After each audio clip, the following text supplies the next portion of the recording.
Hello and welcome to Reset Election Series Episode 2. Evandro Carvalho has been confirmed as the next trade representative by the Senate. As you can see by the map here, 52 senators voted A to 48 senators that voted no. There were 4 Republican senators that voted, there were 4 Republican senators that voted for Carvalho's confirmation. Matthew Tuller has been confirmed as the next intelligence director by the Senate. Here is the confirmation vote right here. As you can see, it was purely based off of party lines right here. Jeffrey Rosen has narrowly been confirmed to lead the Environmental Protection Agency. There was a lot of debate whether or not he would be confirmed. However, it was a very close confirmation as Vice President Abigail Johnson voted as the tiebreaker vote, so Jeffrey Rosen could lead the EPA. Farnham Jahanian has been confirmed to be the next science director. This was a no-brainer, as many in the Senate believed he was qualified for the vote. It was a landslide vote, confirmation vote, 71 senators voting to confirm that says Rosen, but I mean, that's supposed to say Farnham Jahanian. Tony Blinken has been confirmed by the Senate to become the next UN ambassador. This was another close one, as many Republicans criticized Blinken for his role as Secretary of State during the Biden administration, which is why several Republicans voted against him. However, Dan Sullivan, Mike Lee, and Susan Collins all voted to confirm Blinken. Joseph Otting has been confirmed to be the next budget director by the Senate. 66 senators voted to confirm him. Both Arizona senators, John Hickenlooper, Amy Klobuchar, and both Michigan senators, as well as Cory Booker, all dissented from the Democrat Party to vote for Otting. Lou Barletta, the governor of Pennsylvania, has been confirmed as the next Homeland Secretary. Another landslide vote, as Kirsten Sinema and Bob Casey Jr. both voted to confirm Barletta.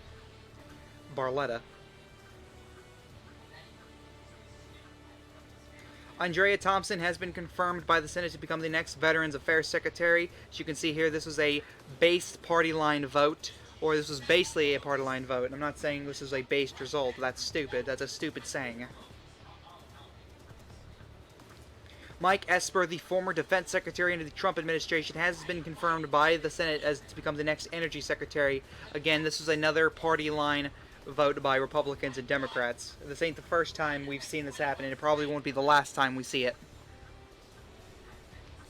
Alex Azar has been confirmed to lead the Health Department once again. This was 2 Republicans voted against this.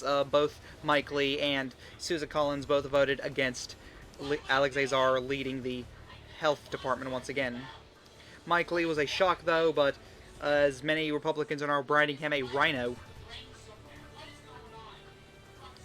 Susan Wild, the congresswoman out of Pennsylvania, has been confirmed to become the Labor Secretary.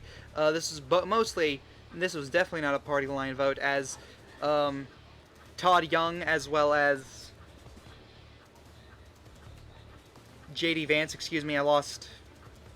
as Todd Young, J.D. Vance, Chris Gibson, and Susan Collins, as well as Duke Aiona, Ken Simpler, as well as John Kingston III, all voted to confirm Wild as Labor Secretary.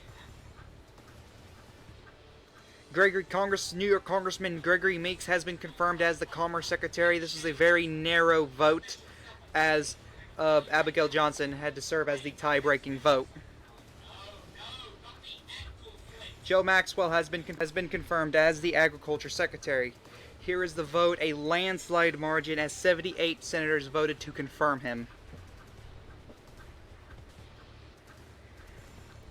President Ojeda has given his inaugural address, which has sparked a thunderous reaction from the crowd, as many are excited to see the first third-party president since John Tyler served in the White House, as many are being very optimistic that his presidency uh, isn't backlogged with gridlock. And here is his approval ratings as of Inauguration Day. He has a plus 30% approval rating. Democrats massively support him, Republicans massively disapprove, and third parties massively support him, thus giving him his massive approval rating. However, this is still during the honeymoon period, and we are expecting this to drop significantly. Also, the same day, we can confirm that former Virginia Governor Bob McDonnell has been confirmed as Attorney General. Two Democrats, Mark Warner and Tim Kaine, both voted to confirm Bob McDonnell, which was a shock from many voters, as those two usually vote along with Democrat lines, but broke away this time around. We can also confirm that Steve Mnuchin has been confirmed as the Interior Secretary.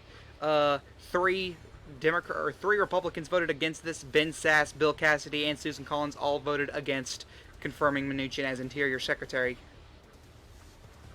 James McConville has been confirmed as the Defense Secretary via the Senate. This was a landslide vote, as 84 senators all voted to confirm McConville.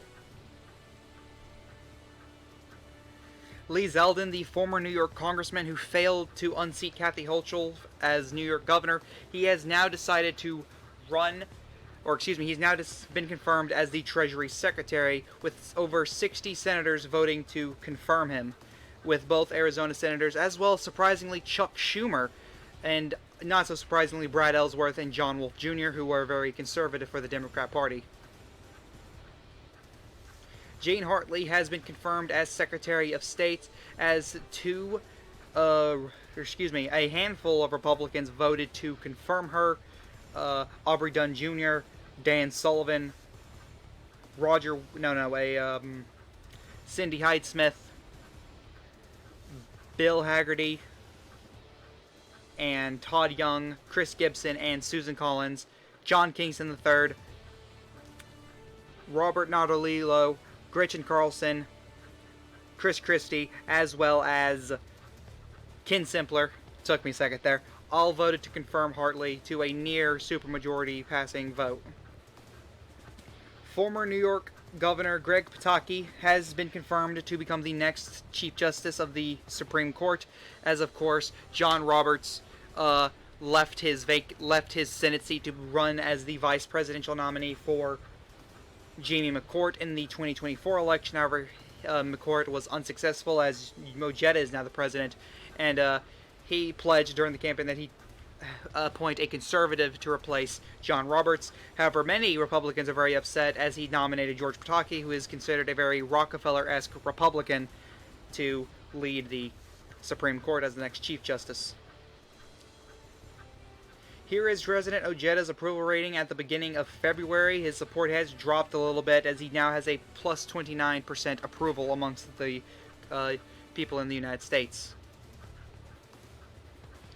President Ojeda gives his State of the Union address, where he urges that we enact tariffs on businesses, oversee American businesses that do not pay their workers essentially the minimum wage or equivalent of the minimum wage in that country.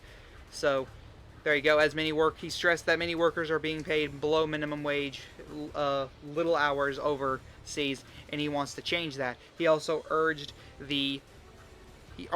against separationist policies, which he claims that many in the Democrat Party have lost touch with the American people, and he will not support any such horrendous bill, such as a separation bill.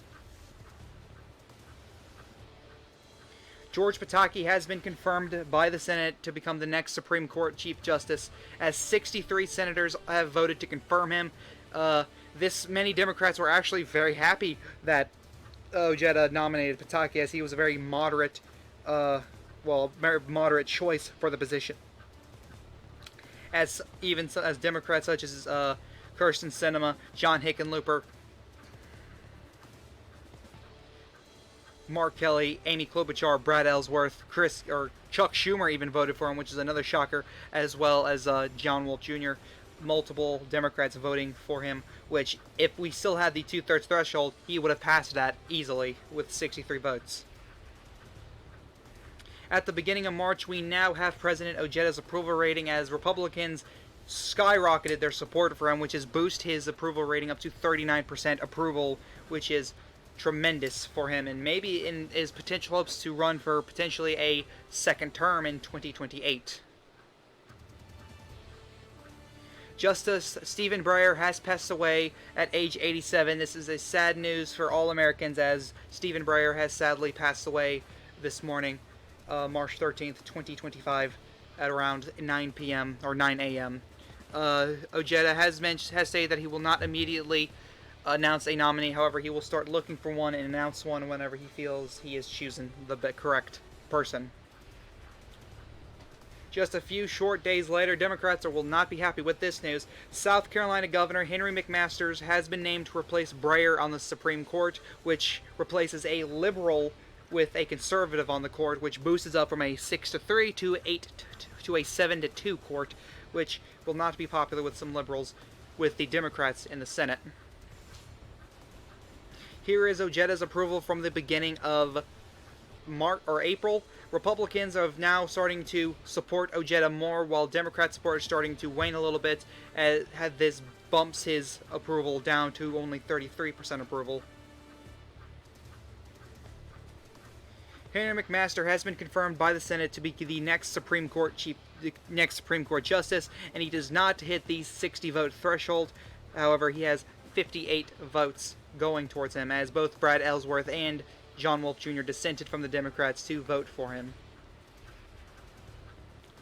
Richard Ojeda's current approval rating at the beginning of May, he's now been bumped down to his approval back during Inauguration Day, as he now has a 30% approval once again.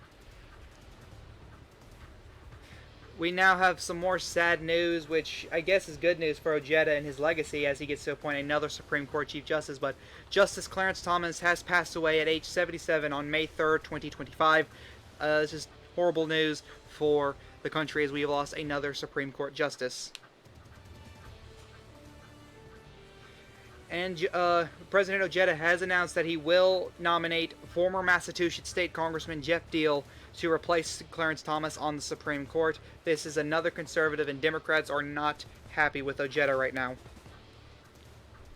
Here is Ojeda's approval rating at the beginning of June. As you can see, he is now underwater with Democrats by 3%. This is probably due to his Supreme Court nominations being nothing but conservatives, and this actually bumps his approval down to 26% approval.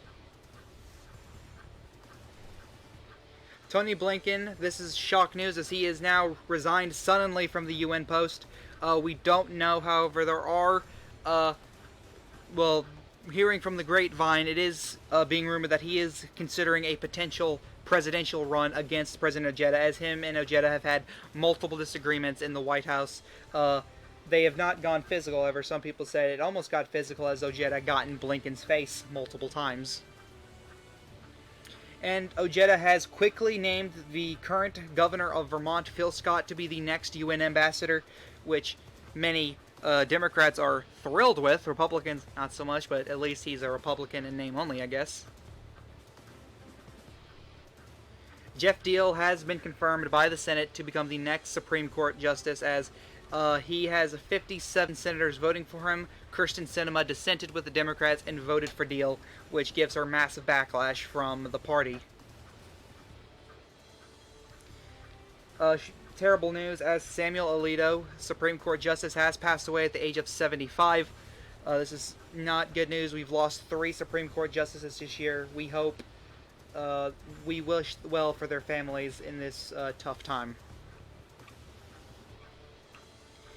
Former North Carolina Lieutenant Governor Dan Forest has been named to replace Samuel Alito on the Supreme Court. Richard Ojeda has tapped Dan Forest to be nominated to the Supreme Court, and hearings will start very soon. Here is President Ojeda's approval at the beginning of July. His approval has continuously bumped down from Democrats, as they are very displeased with his handling of the country right now. And he has a 17% approval, mostly coming from third parties. The third party support, as he has a plus 45% approval from there. Phil Scott has been confirmed as the UN ambassador by the Senate. As you can see, 58 senators voting for him. Both David Zuckerman and Patrick Leahy has voted dissented from the Democrats to vote to confirm Scott. President Ojeda has has signed legislation that raises the corporate tax rate by 8% on overseas American businesses. He spoke about this during the State of the Union address, and ever since then, this bill has been amended, worked through, compromised on, and we have now has the bill signed. Originally, it was supposed to be a 20% corporate tax increase, but it was bumped down to 8%, which Ojeda has said he was fine with. He only put that 20% to force the Republicans to talk about it. And thus, here is the vote. As you can see, multiple Republicans had voted against this, as well as multiple Democrats multiple Republicans voted for it, and multiple Democrats voted against it. It was very narrow. 51 senators voted to confirm it, while 49 senators voted against it. Dan Forrest has been confirmed by the U.S. Senate to become the next Supreme Court Justice, as 55 senators voted to confirm him, Susan Collins being the only Republican to vote against him, joining every other Democrat. As Susan Collins has explained, that she believes Ojeda is overreaching his power, nominating so many judges. She calls it that he is packing the Supreme Court currently. President Ojeda has established the Department of Budget. The Director of the Budget and Management will now become the Secretary of the Budget. Joseph Otting will receive a pay increase and a rise from cabinet level to a cabinet position. Here is President Ojeda's approval rating at the beginning of August. He is severely underwater with Democrats, which has led to him having a even approval. He is not more approved than he is disapproved, and he isn't more disapproved than he is approved. It is very even right now. However, his approval is still higher than the amount of percent he got in the 2024 election, which was 36% of the vote. If this were to happen, he'd probably win by an even bigger margin, winning 49, if not more, percent of the vote. Sonia Sotomayor, another Supreme Court justice, has passed away at the age of 71, which is terrible news. However, Ojeda now has a dilemma. Does he continue to pack the Supreme Court with more nominees, as many Democrats and so far one Republican has stated he has? And I guess he's going to, as he has announced that the former West Virginia Lieutenant Governor Bill Cole will be named to replace Sonia Sotomayor on the Supreme Court. If Bill Cole were to pass or be confirmed, it would be an 8-1 conservative court. President Ojeda has established the Department of Small Business. Instead of the Small Business Administration, it will now be the Department of Small Business, and Isabel Guzman will now be named the Secretary of Small Business. Here is President Ojeda's approval rating at the beginning of September. Nothing much has changed. He has got a boost increase from the Republicans, a huge decrease in support from Democrats, and then so-so increase decrease from third parties, leaving him around the same disapproval from last month. President Ojeda has signed the Judiciary Act of 2025, which establishes that all circuit judges will represent congressional districts now. We will now have 538 circuit districts, as there will be as we redistrict, they will represent congressional districts rather than multiple areas. So this rearranges the circuit courts. Very radical, many called it, and as you can see here, it was very close in the Senate, as 6 different Republicans, all coming from the Northeast, voted against this bill. However, Vice President Johnson served as the tie-breaking vote. Bill Cole has been confirmed by the Senate to become the next Supreme Court Justice, as 2 senators this time around voted against it. Maine Senator Susan Collins and New Hampshire Senator Chris Sununu. Sununu saying that he is now starting to see what Democrats and Susan Collins are meaning, as he is packing the Supreme Court with all these nominations. However, Ojeda defends himself, saying he's not the one causing the justices to die. He's just doing his job as the president of filling those positions. Here is President Ojeda's approval in the beginning of October. Again, no change here. A huge rise from Republicans, a huge dip from Democrats, and a no increase, no decrease from third-party support, keeping his approval even or approval, disapproval, even. Bill Cole, or excuse me, that was wrong. Isabel Guzman has resigned as the small business secretary, and she didn't give no reasons why. However, it might have to do with Tony Blinken and the what many are calling the toxic environment around the Ojeda administration. But however, President Ojeda has announced that Oklahoma State Congressman Eddie Dempsey will be the next nominee to lead the small business department. Here is President Ojeda's approval rating in the beginning of November. His approval has now dipped. He is now underwater nationwide with a -4% approval rating. However, again, he still has a higher approval than the percent of the popular vote he still won, so many of his supporters are saying he is fine. Eddie Dempsey has been confirmed by the Senate to become the Secretary of Small Business. Here is the vote. As you can see, 2 Democrats, both coming from Arizona, Kirsten Sinema and Mark Kelly, both voted to confirm Dempsey as the next Small Business Secretary.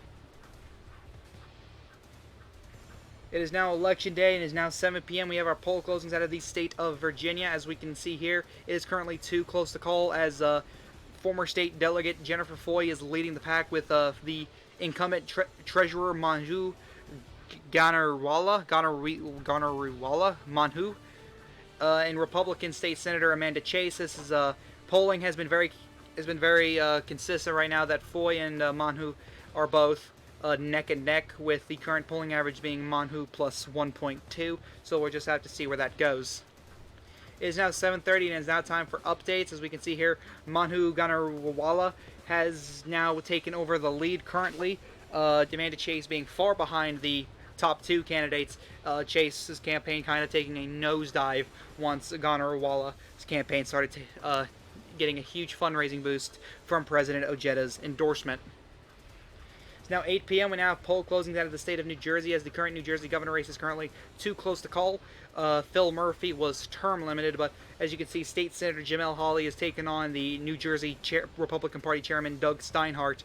Hawley is currently leading currently.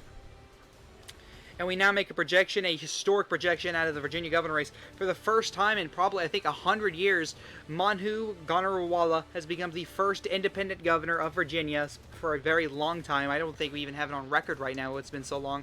But this is a gain for independence. Wonderful news for Ojeda, which means he has enough support in Virginia to be able to get this woman over the finish line, as she is the only third-party candidate in Virginia in modern history to run statewide by herself.